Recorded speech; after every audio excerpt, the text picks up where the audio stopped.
കൊച്ചി വാർത്താ ചാനലിലേക്ക് സ്വാഗതം. കേരളത്തിൽ ലോക്സഭാ തിരഞ്ഞെടുപ്പിൽ ഏറെ ശ്രദ്ധിക്കപ്പെട്ടതും ട്വിസ്റ്റുകൾ സമ്മാനിച്ചതുമായ മണ്ഡലമാണ് വടകര.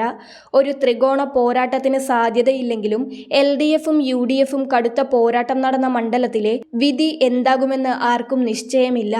LDFിന് വേണ്ടി KK ശൈലജയും UDFിന് വേണ്ടി ഷാഫി പറമ്പിലും BJPക്ക് വേണ്ടി പ്രഫുൽ കൃഷ്ണയുമാണ് രംഗത്തിറങ്ങിയത്. ലോക്സഭാ തിരഞ്ഞെടുപ്പിൽ ഇത്തവണ വടകര തിരിച്ചുപിടിക്കാനാകുമെന്ന വിലയിരുത്തലിലാണ് CPM.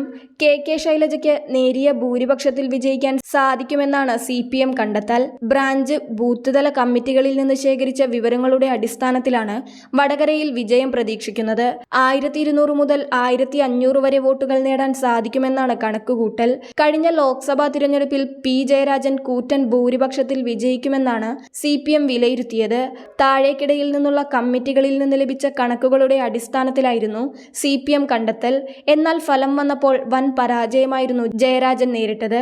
84,663 വോട്ടിന്റെ ഭൂരിപക്ഷത്തിൽ K മുരളീധരൻ വിജയിക്കുകയും ചെയ്തു. ഈ സാഹചര്യത്തിൽ ആറ്റിക്കുറുക്കിയ കണക്കുകൾ മാത്രം നൽകിയാൽ മതിയെന്ന നിർദ്ദേശമാണ് ജില്ലാ കമ്മിറ്റി കീഴ്കമ്മിറ്റികൾക്ക് നൽകിയത്. ഇതിന്റെ അടിസ്ഥാനത്തിൽ ഇത്തവണ സംശയമുള്ളതും ആടിക്കളിക്കുന്നതുമായ വോട്ടുകളെല്ലാം മാറ്റി നിർത്തി ഉറച്ച വോട്ടുകൾ മാത്രമാണ് ബൂത്ത് തല കമ്മിറ്റികൾ കൈമാറിയിട്ടുള്ളത്. കഴിഞ്ഞ തവണത്തെ അപേക്ഷിച്ച് തലശ്ശേരി, കൂത്തുപറമ്പ് നിയമസഭാ മണ്ഡലങ്ങളിൽ LDF നേരിയ മുൻതൂക്കം പ്രതീക്ഷിക്കുന്നുണ്ട്. വടകര, കൊയിലാണ്ടി, പേരാമ്പ്ര, കുറ്റ്യാടി, നാദാപുരം എന്നിവിടങ്ങളിൽ UDFിന് തന്നെയാകും ഇത്തവണയും മേൽക്കൈ. പേരാമ്പ്ര, കുറ്റ്യാടി, നാദാപുരം നിയമസഭാ മണ്ഡലങ്ങളിൽ അടിയൊഴുക്ക് ശക്തമാണെന്നും വിലയിരുത്തുന്നു.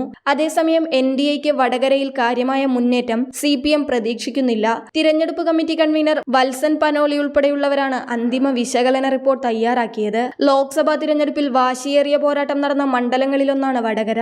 K മുരളീധരനിൽ നിന്നും മണ്ഡലം തിരിച്ചുപിടിക്കുകയെന്ന ലക്ഷ്യത്തോടെയാണ് KK ശൈലജയെ CPM ഇവിടെ മത്സരിപ്പിച്ചത്. തുടക്കത്തിൽ പ്രചരണത്തിൽ ഏറെ മുന്നേറാനും അവർക്ക് സാധിച്ചിരുന്നു. എന്നാൽ K മുരളീധരന് പകരം പാലക്കാട് നിന്ന് ഷാഫി പറമ്പിൽ വടകരയിലെത്തിയതോടെ തിരഞ്ഞെടുപ്പ് ചിത്രം മാറി. ഇതോടെ സംസ്ഥാനത്തെ ഏറ്റവും ശക്തമായ മത്സരം നടക്കുന്ന മണ്ഡലമായി വടകര മാറുകയായിരുന്നു.